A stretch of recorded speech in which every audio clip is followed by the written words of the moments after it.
Hey everybody, it's Chris here from Rottweiler Performance, and in this video I'm going to show you how to install a Factory Pro shift kit in a 790 Adventure. It's not very difficult. You really only need a few tools.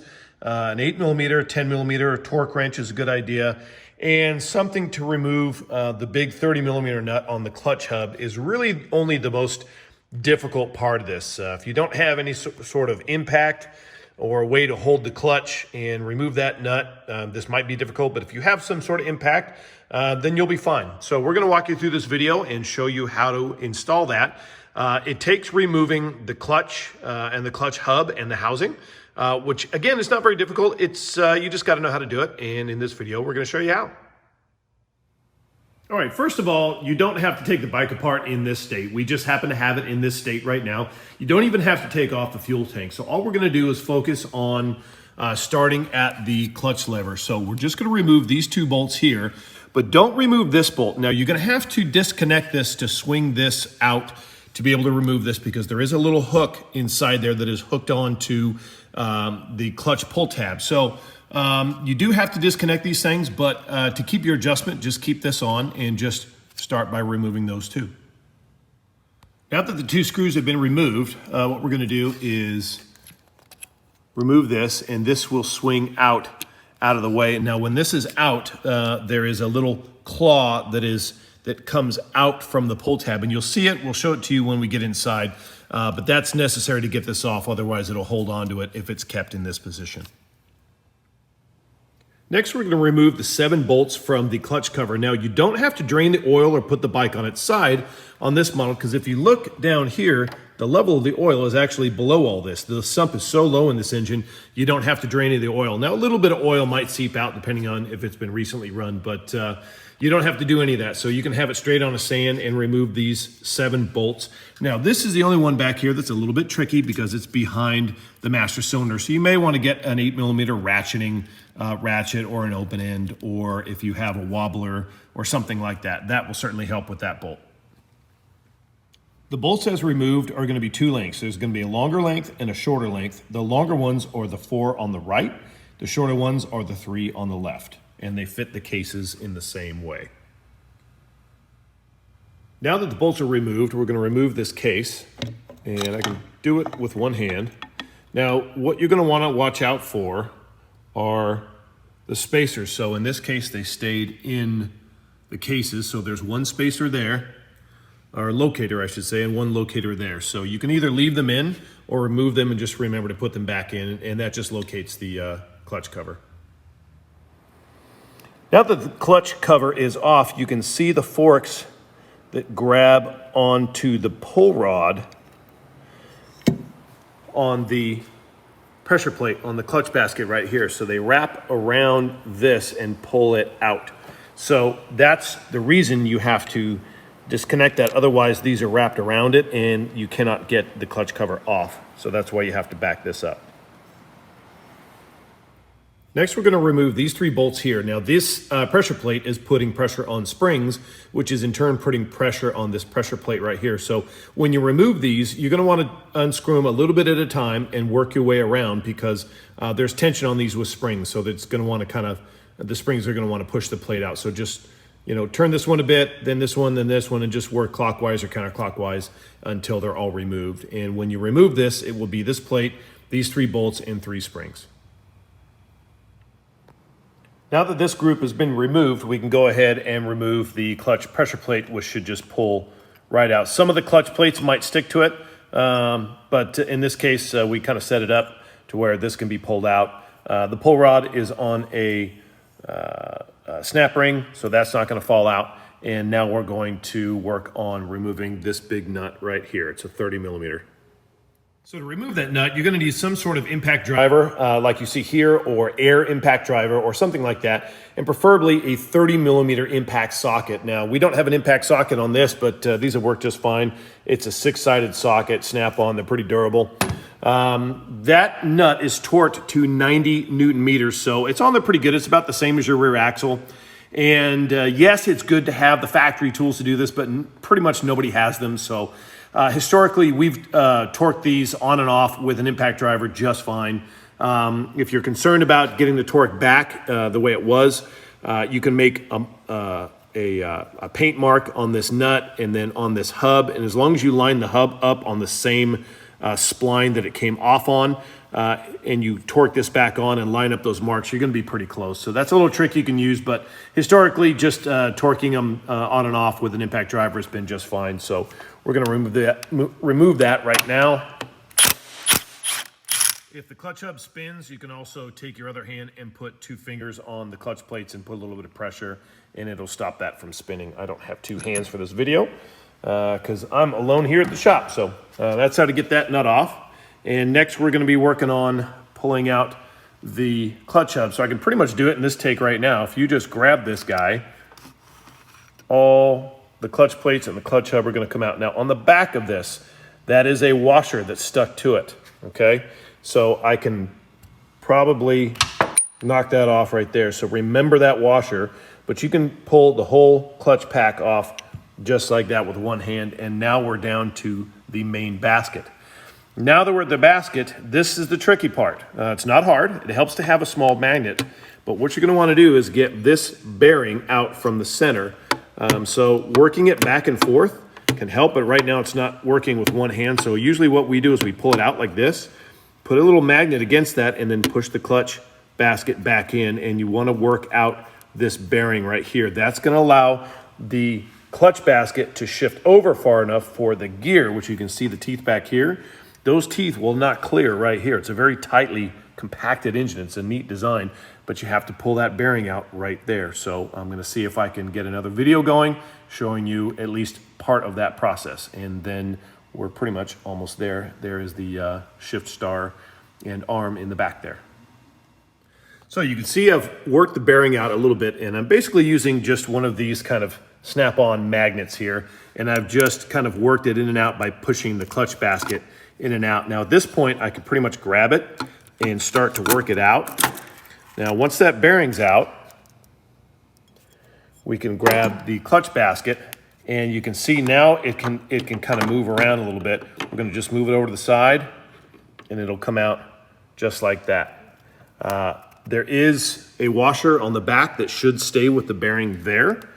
And we'll see if we can show you what that looks like if it comes off. So if that comes out with the clutch basket, it's just going to look like that. In our case, it didn't, so you just leave that on there.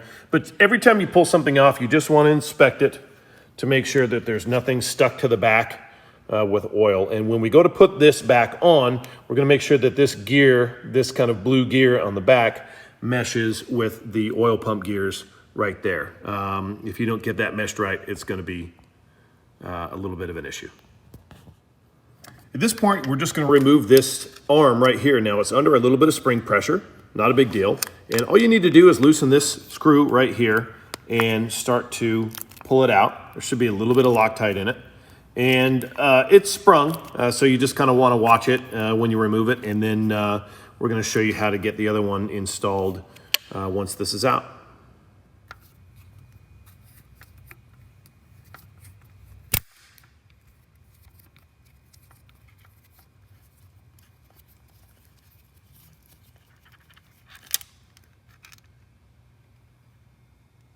And that's it to remove it. So we're going to lay that down next to the Factory Pro spring and arm. And you'll see the Factory Pro has an actual bearing in it. It's a little easier to turn. It's not using metal on metal. It's got a bearing. And they use a slightly different spring to kind of force it into gear so it doesn't get caught between 2 gears. But basically, those are the differences between the two. This is the ceramic bearing, and now we're going to install that. Now there is a little hat, a little bit of a bearing hat that is in the back of the stock arm. So we're going to shift that over to the Factory Pro part and load it in the back like that, and get the spring on and put that together the way that the stock one came off.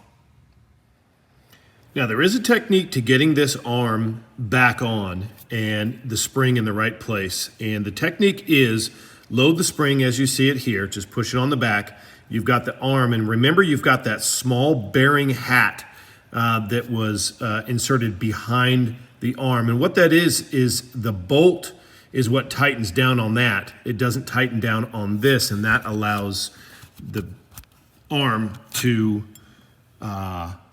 basically move on a bearing. So you can see like that. So what you want to do is put that all together and then gradually tighten this bolt until you start to feel a little bit of pressure, and then back it off a little bit. And what you want to do is make sure that it's exactly centered in the radius of this part right here. Otherwise, this will get jammed up and not want to move, and this won't be tight. So you want to make sure that that hat is in the right place. The other method is to actually try to remove this star, put this together completely where it's pointing up and not on any spring pressure, and this part right here will be hovering around here somewhere, and then push that down and then put the star back in. We didn't use that technique. We use this technique right here where we just kind of gradually tighten this, and then as you tighten it, it takes two hands. You just kind of move this around and put pressure in this direction until you feel it pop in. And once this is tight, if that's tight, you want to make sure that that moves and returns just like that. If it doesn't and it's jammed up, you just gotta try again until that is exactly centered in that radius right there. Now all the parts are in and all the bolts are tight and it's in the position that needs to be. This part right here on the star is neutral. That's kind of half tip. So all the parts are in, everything's moving the way I want it to. It's returning and I'm happy. Now we're going to put the clutch basket back in. So we want to make sure that this washer is still there and it's not stuck to the back. We're going to grab this and just place it in there. So now remember, we're going to want to line up the teeth on this blue gear with the teeth on that. And so it might take a little finagling to get it right. And the reason is you're trying to line up two gears. You've got the large ring gear there and then the other gear down inside. So you're going to want to get it in there and move it around a little bit. That feels pretty good to me. And you'll know because the bearing kind of won't want to go in. So we're going to grab the bearing and see if we can get that in there. One hand. Bearing went in nice and smooth. Everything feels good. So I know I've got that in its happy spot. If you don't, it'll basically push it out and something will be off. So you want to make sure you get everything in there and everything is lined up where it's supposed to be. And you can tell because of this little shoulder back here. If you don't see that shoulder, if it's sticking out like this, it's not right. So push it in, you see that shoulder, you're good to go. We want to make sure we get this bearing here. Line that up on the teeth. And then we're going to start working on the clutch basket itself. Now, if you're tricky enough, you can actually kind of put all this back together in one shot. You can pick it up and hold the plates, and I've managed to pull it off before where you can put it on and just kind of get everything lined up and pushed on. But for now, we're just going to show you how to do it without the plates.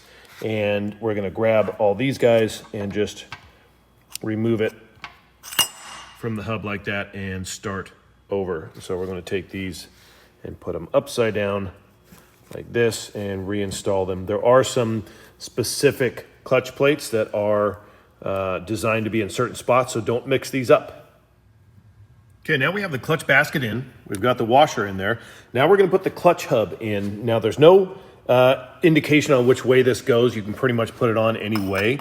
So there's no arrows or indications or any marks you need to line up with this.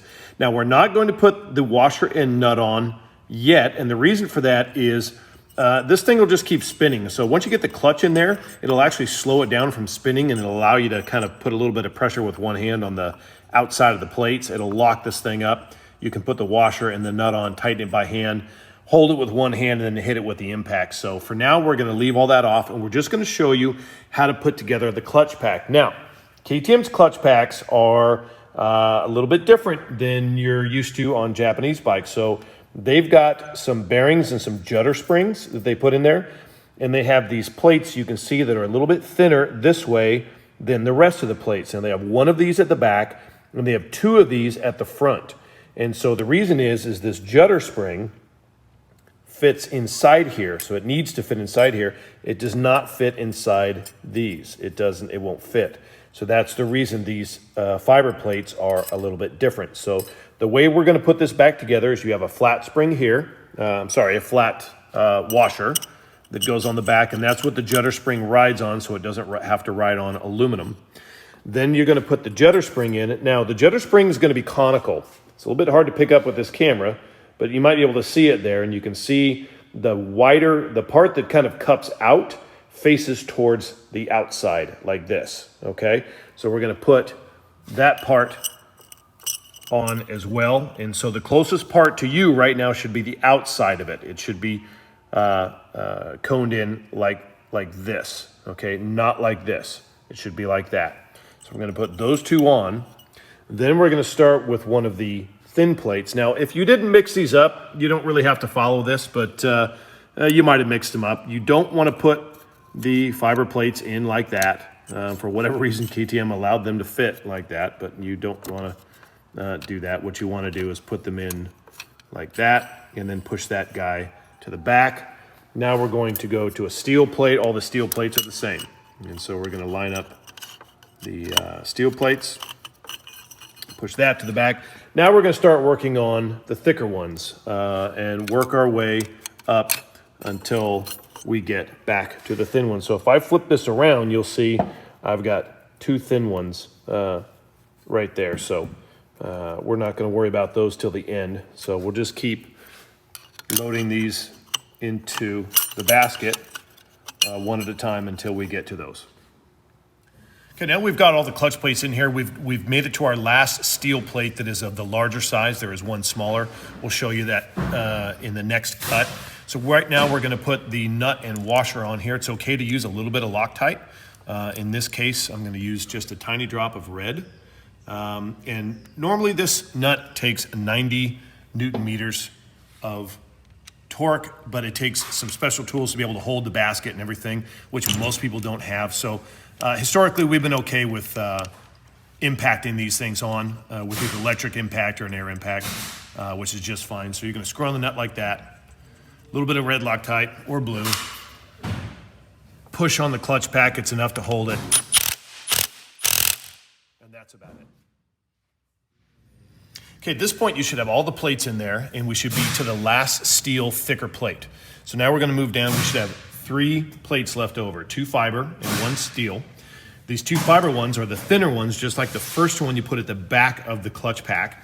And this steel plate right here is gonna be the only one of its kind. It's gonna be a little bit thinner in this direction.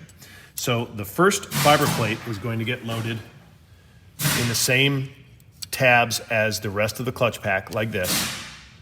Then we're gonna take the remaining 2, load the fiber plate on first, load the steel plate on second. And what you're gonna wanna do is try to keep this on the teeth. If this falls off while you're putting it on, like so, you're gonna have a hard time getting the pressure plate to align. So you're gonna try your best to keep that on.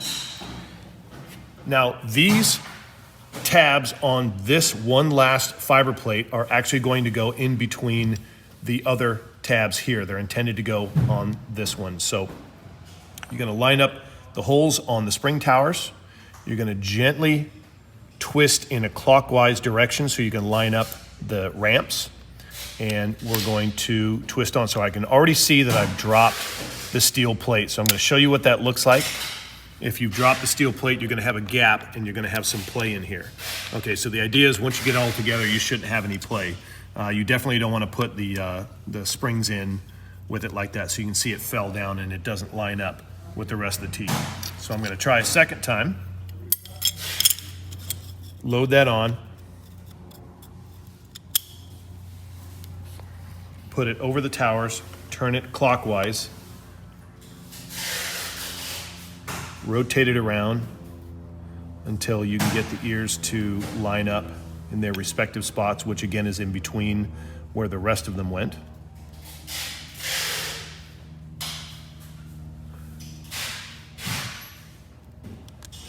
And if we're lucky, just like that, it'll pop on. There's no play in the clutch right here. And so we know we have proper pressure and everything's lined up, and we're ready to put the spring plate on. Okay, now we're going to load the spring plate on. You can load the springs one at a time. And then you can start all the bolts. And again, just like you took this off, all you want to do is go in a clockwise motion and gradually tighten this plate down around and around and around. Once everything is seated, you're going to want to torque these to 10 Newton meters.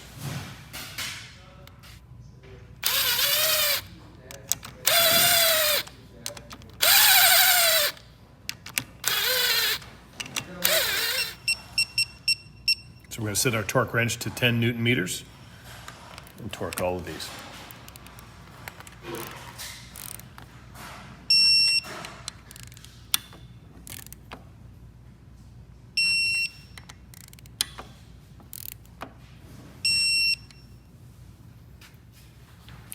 Okay, at this point we're going to put the clutch cover back on. There's a couple things you want to inspect. First, you want to make sure that the spacers are either in the clutch cover or in the case. In this case, we're going to put them in the case.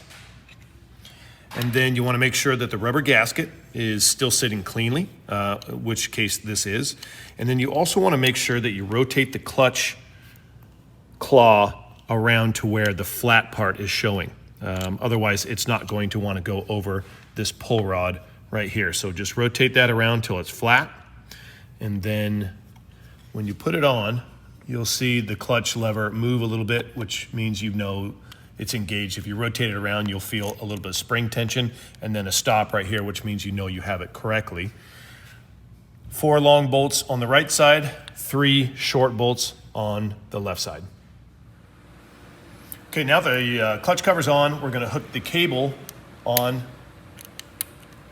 and get the bolts in, and this will bring the adjustment back to exactly what it was. Some people are tempted to take this off. You can. If you do, you want to put a screwdriver blade in here, turn it counterclockwise, and then push on this clockwise and tighten it up that way. But in this case, we preserve the setting by not taking that off at all, and we're just going to reinstall the bolts for the clutch cable plate, and we're pretty much done. Okay, everybody, that's really it for the installation of the Factory Pro Shift Kit. What you'll find with this is a little bit more positive shifts, less false neutrals. The shifting is just generally going to feel better. It's a slightly stiffer spring, so it keeps it in the detents better. It doesn't get caught between gears, and it's got a nice roller bearing on there. So these are very popular on a lot of different models, and I hope this video has helped you guys today learning how to install it. Honestly, if you know how to do the clutch, the rest of it, you can just pull the tips out of the video on how to get the clutch basket out and put the shift arm in. That's really about it. The rest of it is just clutch work and not very complicated at all. So hopefully this was easy for you guys, and thanks for watching.